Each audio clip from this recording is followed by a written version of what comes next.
intime.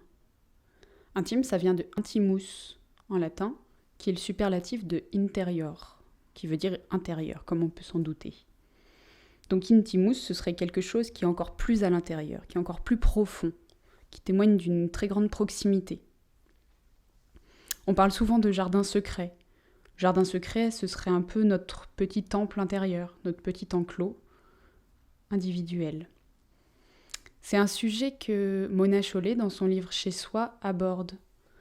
Et elle parle notamment de l'importance d'avoir un espace qui nous appartient, un espace de repos, un espace de création, un peu comme la chambre à soi de Virginia Woolf.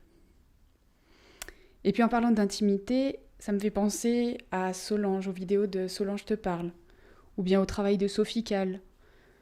Toutes les deux, à travers leurs performances, pour l'une, les vidéos pour l'autre, arrivent à créer un pont entre leur intimité et quelque chose de plus universel, parce qu'elles se mettent à nu, elles racontent leur vie, elles mettent en scène leur quotidien, et s'adressent quand même à un collectif.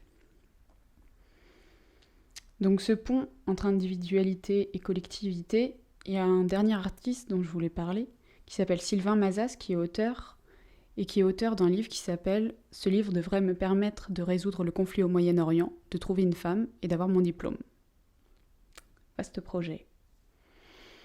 Et donc dans ce livre, il part de son engagement personnel, de ses préoccupations, de ce qu'il touche intimement et personnellement, pour nous emmener à travers sa vie, ses voyages, son quotidien, et nous emmener voir son engagement politique et poétique à travers de multiples schémas.